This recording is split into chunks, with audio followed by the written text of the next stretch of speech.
Hello everyone, today I'm going to be showing you the difference between a PS4 controller and a PS3 controller.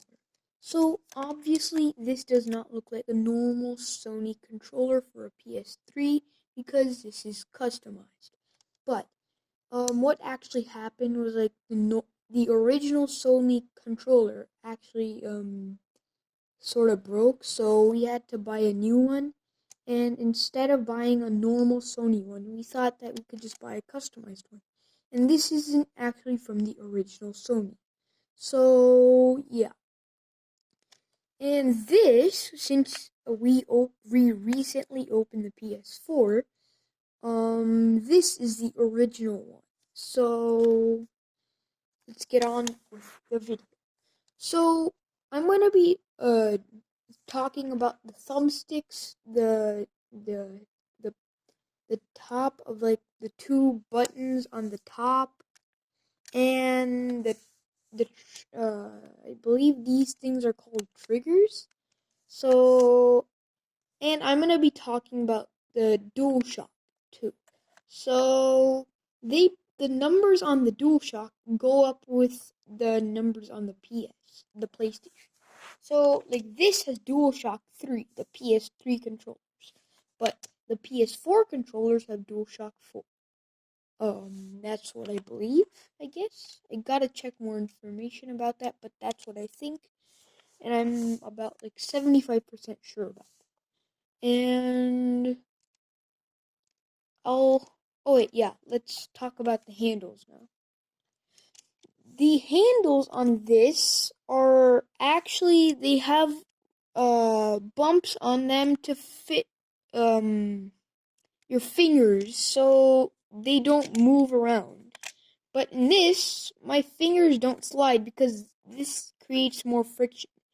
This is the smooth surface, but this has it has more friction than this. So, and now I'm going to be talking about the actual DualShock motors that are in the controller, and they're in different places in both controllers. So, in this controller, the DualShock motors are actually inside of the handle, so they just move around, create a lot of commotion, so it can give you the real vibe.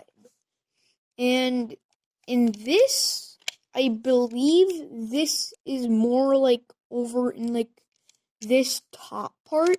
So yeah, they're both in different places. So now we go on to the joysticks. The joysticks, I really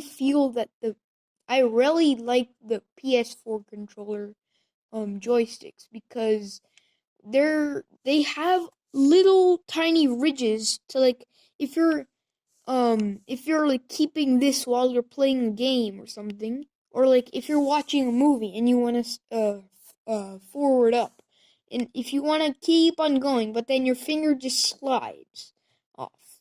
In this, like, the top kind of broke off, so I can't say about that one, but I can tell you it was just like that. So let's just say that this was here. And this, basically, there's no ridges like the PS4 controller. There's a little stuff here, and then there's a big bump here. So that keeps you on the controller. But if I'm forwarding in the PS3, my hand just slide off because there's barely any friction, first of all. And second of all, like, your hands are going to be sweaty if you're playing a video game. I know I just said that we're forwarding a movie, but in most scenarios, you're either playing a game or a movie, or not playing a movie on the TV. So, like, my hands just slide off. And that's one thing I like about the PS4, that it keeps you onto the joysticks until you just cannot take it. So now we're gonna move on to these buttons. And one thing I really liked about the PS3 customized controller was that it added some different designs, and there's like different things going on here. Like, it's like somebody just put like a cross through it, and like they're invisible lines, but they just intersected through the circle or the triangle or something. So it's very interesting to look at these for a minute and actually look at how cool they are. Because while you're gaming, you're actually into the TV and the game. You're not actually looking at the controller details.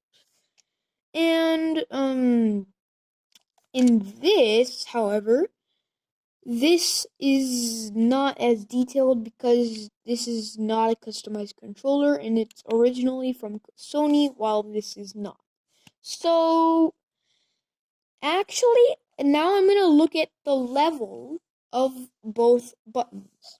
So, as you can see here, this is slightly more rised up than the PS4 controller. So, these are barely up, like higher than the thing they're on.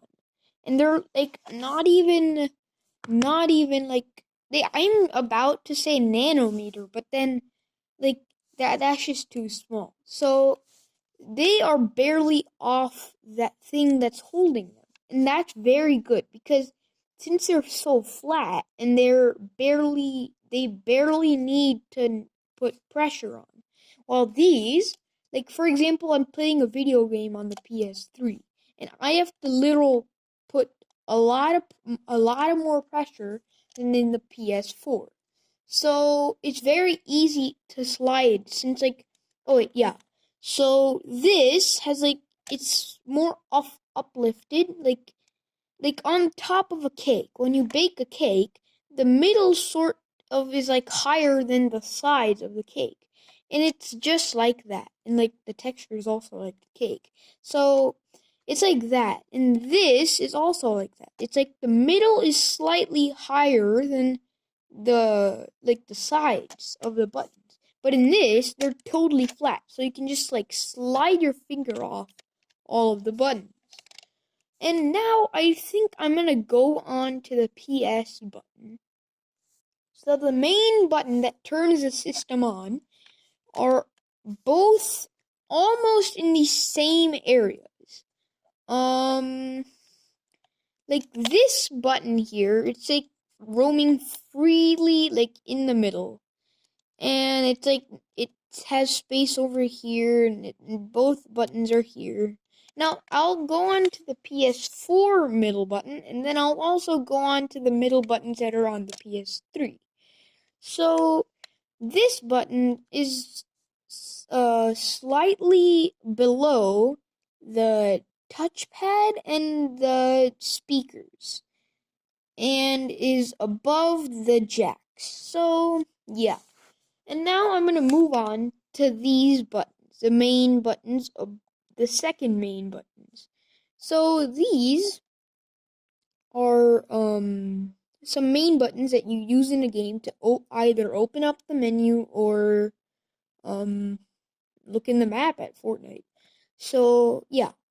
And this controller does not have a touchpad, so they're down here. But in the PS4, since they added a new feature, this is actually a button. It's not even something straight. So basically how I figured that out was that one day I was like just touching the PS4 controller and then like I accidentally like put my hand on it and pressure so hard that I saw it go in a little bit.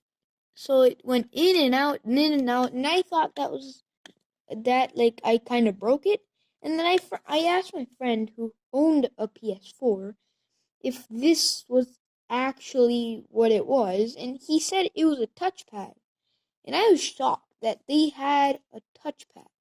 So that's very cool about a PS4 controller. And now on to these main buttons.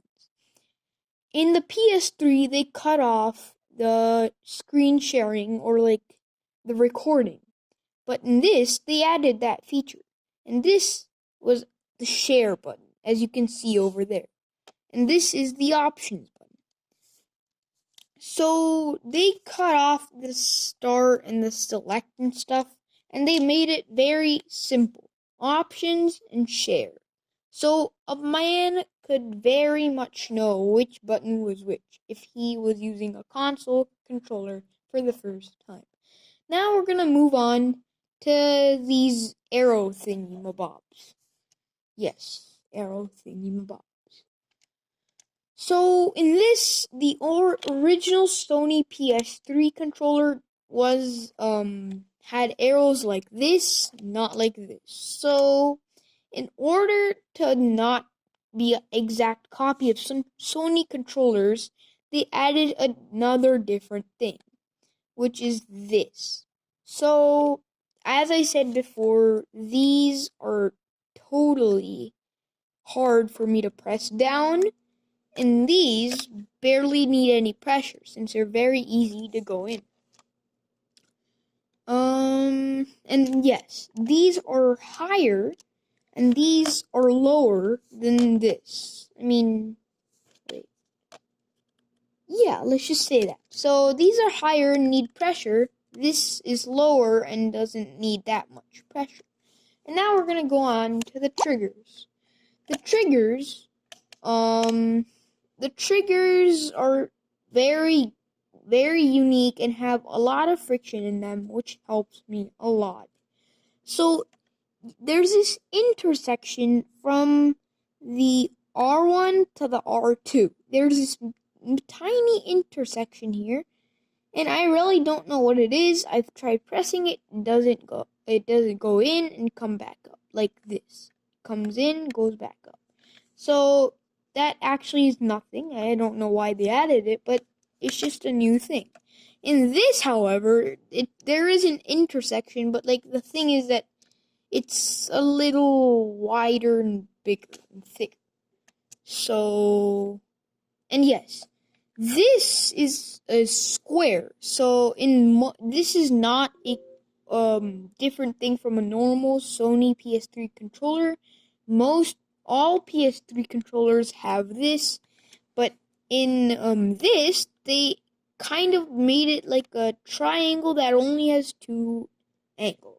So, yeah. And now let's talk about the one buttons. As I said before, this is a customized controller, so it only says 1 and 2. 1 and 2. But in this, it says R1, R2, L1, L2, and, well, there's sort of, this says R1, but this only says 1 and 2. 1 and 2. So, and oh my gosh, the best thing about the triggers is that, like, you know, when somebody's gaming and then, like, you can't, like, just turn around the controller to see which one's which. Like, when you're looking at the controller menu, and then they're, like, showing you the, buttons, which one's which. So, like, for example, you're playing, like, GTA 5. So, if you're playing GTA 5, then, like, to open the, weapon wheel is, like, you have to press L1. So, once you, like, if you're holding the controller like this, and then you do this, mostly in PS3 controllers, they're actually, like, flipped around, and they're like, normal like this, and that you can read them like this. But these are actually upside down, so that if you, like, turn it up to see which one's which, you can actually read it clearly. So you don't have to, like, actually turn it around and see. And now this, I'm going to be talking about the light that's not in that. And the cool thing is that this actually, shows if you, like, if you put the charging thing in,